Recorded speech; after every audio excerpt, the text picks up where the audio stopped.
welcome back to chapter 10 of MOMO. Hope you're enjoying it. Hope wherever you are, you're doing okay and enjoying listening to the story, because I'm enjoying reading it. Are you sitting comfortably? Yes, very. Thank you very much. And I'm very happy to be here again to listen to MOMO. By the way, just so you know, that voice is my mum. I hope you're comfortable, and if you're not comfortable, I hope listening to this story makes you feel more comfortable. Yeah. So I'll begin. Old Beppo was pedalling through the darkness on his squeaky bicycle, pedalling with all his might. The grey judge's words still rang in his ears. "We shall certainly devote some attention to this unusual child.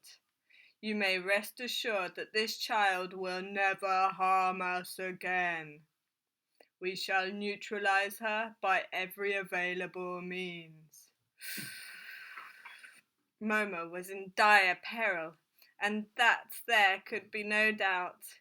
He must go to her at once, warn her, protect her from the men in grey.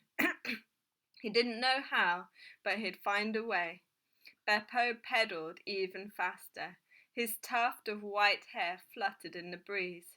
He still had a long way to go. The ruined amphitheatre was ablaze with headlights of the whole fleet of smart grey cars, which hemmed it in on every side. Dozens of men in grey were scurrying up and down the grass-grown steps. At last, after peering into every nook and cranny, they came upon the hole in the wall. Some of them scrambled through into Momo's room. They looked under the bed. They even looked inside the little brick stove. Then they reappeared, patted the dust from their smart grey suits, and shrugged.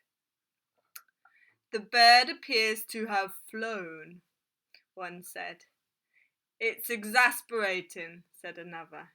"Children should be safely tucked up in bed at this hour, not gallivanting around in the dark." "I don't like the look of this," said a third. "It's almost as if someone had tipped her off just in time." "Impossible," said the first. "He couldn't have known our intention before we knew it ourselves. Or could he?" The three of them eyed each other in dismay. "If someone really did tip her off," the third pointed out, "she'll have made herself scarce. We'll only be wasting our time if we go on looking for her here. What do you suggest, then?" "I say we should notify headquarters at once, so they can launch a full-scale manhunt." Momo hunt. "The first thing they'll ask us, and quite rightly so, is whether we've made a thorough search of the immediate neighbourhood." "Very well," said the first speaker. "Let's search the area first. But if the girl's well clear of it already, we'll be making a big mistake." "Nonsense," snapped his colleagues. "Even if she is, headquarters can still launch a full-scale manhunt using every available agent. The girl won't escape. She doesn't stand a chance. Right, gentlemen, let's get going. You all know what's at stake." Many of the local inhabitants lay awake that night, wondering why so many cars kept racing past their window. Even the narrowest side streets and roughest farm tracks resounded until daybreak with a roar of traffic, more usually heard on major roads. No one could sleep a wink. All this time Momo was trudging slowly through the city in the wake of her newfound friend, the tortoise. The city never slept nowadays, however late the hour. Interminable streams of people surged through the streets, jostling and elbowing each other aside. The roads were choked with cars and big, noisy, overcrowded buses. Neon signs blazed down from every building, intermittently bathing passers-by in their multicolored glare. Momo, who had never seen any of this before, followed the tortoise in a kind of wide-eyed, waking dream. They made their way across the broad streets and down brightly lit streets.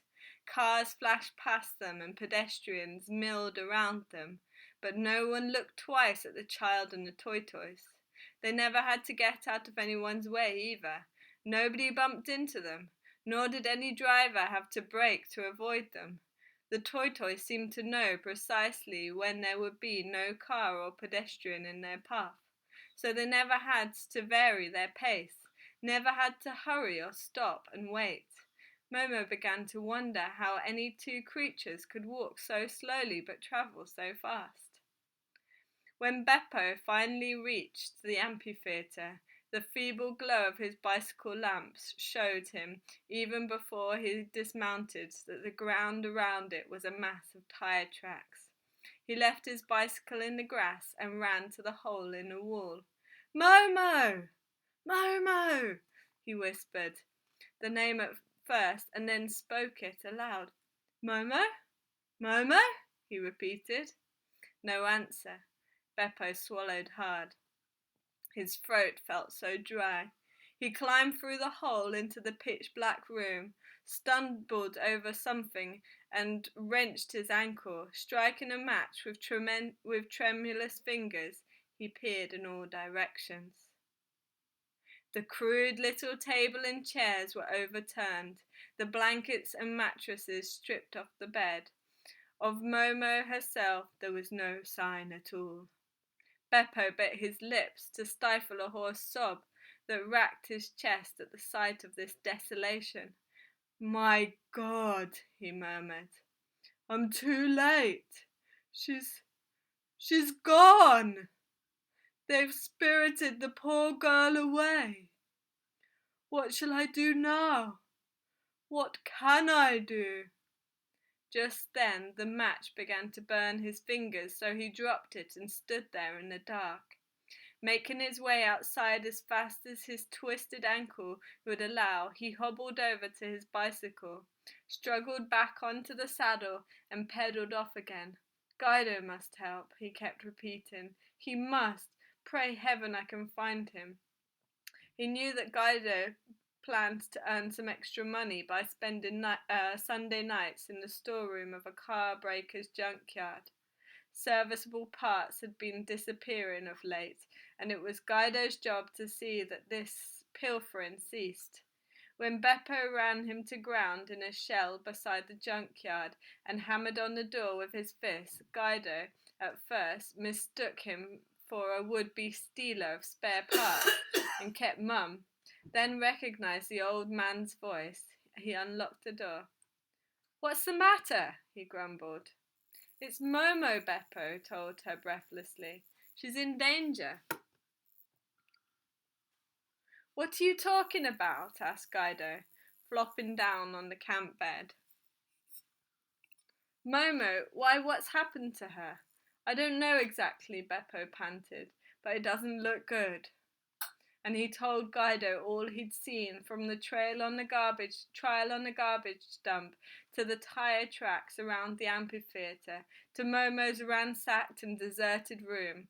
He took quite a while to get it all out, of course, because not even the concern and anxiety he felt for Momo could make him speak any faster than he usually did. "I knew it all along," he concluded. "I knew it would end in disaster. Well, now they've taken their revenge. They've kidnapped her. We've got to help her, Guido. But how? How?" The blood had slowly drained from Guido's cheeks while Beppo was speaking. He felt as if the ground had given way beneath him. Till now he'd regarded the whole affair as a splendid game, and taken it neither more or less seriously than he took any game or story. Now, for the first time ever, a story had escaped his control.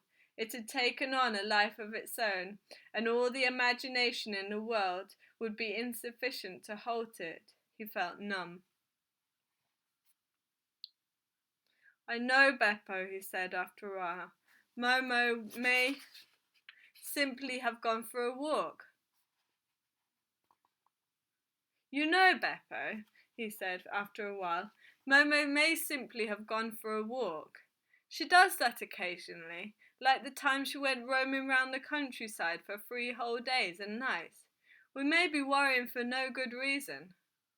What about the tire tracks? Beppo demanded angrily. What about the state of her room? Guido refused to be drawn. Suppose they really did come looking for her, he said. Who's to say they found her? Perhaps she'd gone by the time they got there. Why else would they have searched the place and turned it upside down? But what if they did find her? Beppo shouted. What then? He gripped his young hand by the lapels and shook him. Don't be a fool, Guido. The men in grey are real. I tell you, we've got to do something and fast. Steady on, Guido said soothingly, startled by the old man's vehemence. Of course we'll do something, but not before we've thought it over carefully. After all, we don't even know where to look for her. Beppo released him. I'm going to the police, he announced. You can't do that, Guido protested with a look of horror. Have some sense, Beppo. Suppose they found her. Don't you know what they'd do with her? Don't you know where waifs and strays end up? They'd stick her in a home with bars over the windows. You wouldn't want that, would you? No, Beppo muttered helplessly. Of course not. But what if she's in trouble? What if she isn't? Guido argued. What if she's only gone for a bit of a ramble and you set the police on her? I wouldn't like to be in your shoes then. She might never want to see you again. Beppo subsided on a chair and buried his face in his hands. I just don't know what to do, he groaned. I just don't know. Well, said Guido, I vote we wait till tomorrow, or the day after, before we do anything at all. If she still isn't back, okay, we'll go to the police. My guess is everything will have sorted itself out long before then, and the three of us will be laughing at the whole silly business. You think so? Muttered Beppo, suddenly overcome with fatigue.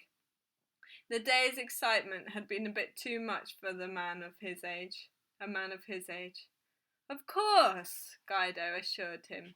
He eased Beppo's boots off and wrapped his sprained ankle in a damp cloth. Then he helped him onto the camp bed. Don't worry, he said softly. Everything's gonna be fine. But Beppo was already asleep. Sighing, Guido stretched out on the floor with his jacket under his head in the place of a pillow. Sleep eluded him, though. He couldn't stop thinking about the men in grey all night long, and for the first time in his happy-go-lucky life, he felt frightened. The time-saving bank had launched a full-scale manhunt. Every agent in the city was instructed by headquarters to drop everything else and concentrate on finding the girl known as MOMO. Every street teemed with grey figures. They lay in wait on rooftops and lurked in sewers, stalked out the airport and railway stations, kept an unobtrusive watch on buses and trams. In short, they were everywhere at once. But they didn't find the girl known as Momo. I say, tortoise, said Momo, as the pair of them made their way across the darkened courtyard. Aren't you going to tell me where you're taking me? Some letters took shape on the tortoise's shell. Don't be scared, they read. I'm not, said Momo, when she deciphered them, though she said it more to boost her courage than anything else. Truth to tell, she did feel rather apprehensive. The tortoise's route was becoming steadily more tortuous and erratic. It had already taken them across parks, over bridges, and through stubways, into buildings and along corridors, even once or twice through cellars. Had Momo known that she was being hunted by a whole army of men in grey, she would probably have felt uneasier still, but she didn't, so she followed the tortoise patiently, step by step, as it continued to meander along. It was lucky, she said. Just as the creature had previously threaded its way through traffic, so it now seemed to know exactly where and when their pursuers would appear. There were times when the men in grey reached the spot only moments after they themselves had passed it, but hunters and hunters never actually bumped into each other. "It's a good thing I've learned to read so well," Momo remarked casually, "isn't it?" Instantly, the tortoise's shell flashed a warning. Shh! Momo couldn't understand the reason for this injunction, but she obeyed it. Then she saw three dim grey shapes flit past a few feet away. They had now reached a part of the city where each building looked drabber and shabbier than the last. Towering tenements with peeling walls flanked streets pitted with potholes full of stagnant water. The whole neighborhood was dark and deserted. At long last, word reached the headquarters of the time-saving bank that Momo had been sighted. "Excellent," said the duty officer. "Have you taken her into custody?" "No, she disappeared before we could nab her. She seemed to vanish from the face of the earth. We've lost her tracks again." "How did it happen?" "If only we knew. There's something fishy going on." Where was she when she was sighted?" "That's the odd thing. She was in a part of the city completely unknown to us." "There's no such place," said the duty officer. "There must be. It seems to be, how shall I put it, right on the edge of time. The girl was heading that way." "What?" yelped the duty officer. "After her again! You've got to catch her before she gets there at all costs. Is that clear?" "Understood, sir," came the ashen voice answer. Momo might almost have imagined that day was breaking, except that the strange glow appeared so suddenly, just as they turned a corner, to be exact. It wasn't dark anymore, nor was it light, nor did the glow resemble the half-light of the dawn or dusk. It was a radiance that outlined every object with unnatural crispness and clarity. Yet it seemed to come from nowhere, or rather from everywhere at once. The long black shadows cast by everything, even the tiniest pebble, ran in all directions, as if the tree over there were lit from the left, the building over there from the right, the monument over there from dead ahead. Sounds a bit like my artwork.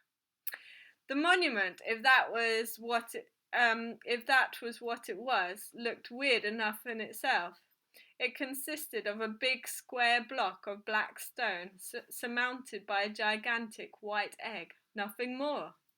The houses, too, were unlike any Momo had ever seen, with dazzling white walls and windows cloaked in shadows, so dark and dense it was impossible to tell whether anyone lived there inside.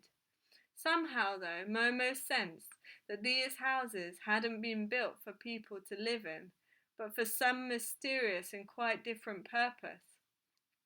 The streets were completely empty, not only of people, but of dogs and cats and birds and cars. Not a movement or breath of wind disturbed the utter stillness. The whole district might have been encased in glass. Although the tortoise was plodding along more slowly than ever, Momo again found herself marvelling at their rate of progress. Beyond the borders of this strange part of town, where it was still night time, 3 smart limousines came racing down the potholed street with headlights blazing. Each was manned by several agents, and one of them, who was in their leading car, caught sight of Momo just as she turned into the street with the white houses and unearthly glow coming from it. When they reached the corner, however, something quite incomprehensible happened. the convoy came to a sudden stop. The drivers stepped on their accelerators. Engines roared and wheels span, but the cars themselves refused to budge. They might have been on a conveyor belt, travelling at exactly the same speed, but in the opposite direction, and the more they accelerated, the faster it went. By the time the men in grey grasped the truth, Momo was almost out of sight. Cursing, they jumped out and tried to overtake her on foot. They sprinted hard, grimacing with rage and exertion, but much as the same thing happened. When they were finally compelled to give up, they had covered a mere 10 yards. Meanwhile, Momo had disappeared among the snow-white houses. It was nowhere to be seen. "That's that," said one of the men in grey. "It's no use. We'll never catch her now." "Why were we rooted to the spot?" demanded another. "I just don't understand." "Neither do I," said the first. "The only question is, will they take that into our favour when we come back empty-handed?" "You mean they may put us on trial?" "Well, they certainly won't give us a pat on the back." All the agents looked downcast. Perching on the wings and bumpers of their grey limousines, they brooded on the price of failure. There was no point in hurrying, not now. Far, far away from this time, somewhere in the maze of deserted snow-white streets and squares, Momo continued to follow the toy-toys. Despite their leisurely progress, or because of it, the streets and buildings seemed to flash past in a white blur. The toy-toys turned yet another corner, and Momo, following close behind, stopped short in amazement. The street ahead of them was unlike all the rest. It was really more of an alleyway than a street. The close-packed buildings on either side were a mass of little turrets, gables, and balconies. They resembled dainty glass palaces, which, after lying on the seabed since time out of mind, had suddenly risen to the surface, draped in seaweed and encrusted with barnacles and coral. They shimmered gently with all their iridescent rainbow hues of mother of pearl. The narrow streets ended in a house detached from all the others and standing at right angles to them.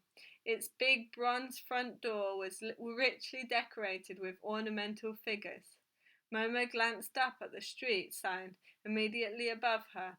It was a slab white marble, and on it, in gold letters, were the words, "Never Lane." Although she had taken only a second or two to look at the sign and read it, the tortoise was already far ahead and had almost reached the house at the end of the lane. "Wait for me, tortoise," she called, but for some strange reason she couldn't hear her own voice. The tortoise seemed to have heard, though, because it paused and looked around. Momo tried to follow, but no sooner had she set off down Never Lane than a curious sensation gripped her. She felt as if she were toiling upstream against a mighty torrent, or battling with an unaudible tempest that threatened to blow her backwards. Bent almost double, she braced her body against the mysterious force, hauling herself along, hand over hand, or crawling on all fours. She could just make out the little figure of the tortoise waiting patiently at the end of the lane. "I'm getting nowhere," she called at last. "Help me, can't you?" Slowly the tortoise retraced its steps. When it came to a halt in front of her, its shell bore the following advice: "Walk backwards." Momo tried it. She turned around and walked backwards, and all at once she was progressing up the lane with the utmost ease. At the same time, something more peculiar happened to her.